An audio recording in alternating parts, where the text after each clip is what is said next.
सातारा जिल्हा नियोजन समितीची बैठक सर्व माननीय मंत्री महोदय जिल्ह्यातले आणि सर्व माननीय लोकप्रतिनिधी आमदार खासदार महोदयांच्या उपस्थितीत संपन्न झाली। सर्वप्रथम सन 2025-26 ला जो निधी उपलब्ध झालेला होता तो 100% निधी आपण या ठिकाणी खर्च केलेला आहे। सन 26-27 च्या निधीचं नियोजन त्याच्या बाबतीतली चर्चा आज या ठिकाणी झाली। त्याच्यासाठी राज्य सरकारनं एकूण उपलब्ध नियतवायाच्या 60% पैसे हे ऑलरेडी या ठिकाणी वर्ग केलेले आहेत।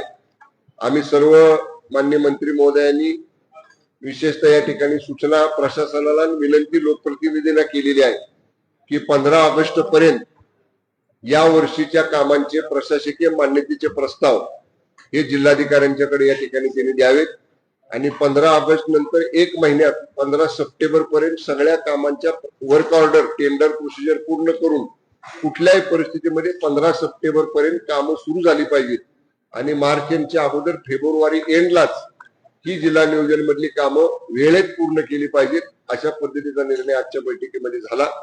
त्याचबरोबर डिस्ट्रिक्ट स्ट्रॅटेजिक प्लॅन म्हणजे आपला जिल्ह्याचा जो गुणांकन विकास दर्जाच्या विकास कामांच्या संदर्भातला आहे त्याच्यामध्ये ज्या कामांवर प्राधान्याने जिल्हा नियोजन समितीचा निधी खर्च करावा अशा माननीय मुख्यमंत्री महोदयांच्या विशेष सूचना सगळ्यांना आहेत। तर त्याही बाबतीतलं तंतोतंत पालन या वर्षीचा निधी खर्च करताना सगळ्या प्रशासकीय यंत्रणांनी करावं अशा पद्धतीचा निर्णय आजच्या बैठकीमध्ये झाला। काही ठिकाणी प्राथमिक आरोग्य केंद्रांच्या संदर्भामध्ये नवीन इमारतींना निधी उपलब्ध करून देणं, काही ठिकाणी ट्रॉमा सेंटर आणि पीएससी चे नवीन प्रस्ताव शासनाला पाठवणं अशाही बाबतींची चर्चा आजच्या बैठकीमध्ये झाली। ते प्रस्ताव जिल्हा नियोजन समितीची शिफारस घेऊन आरोग्य विभागाला पाठवण्याचा निर्णय देखील झाला।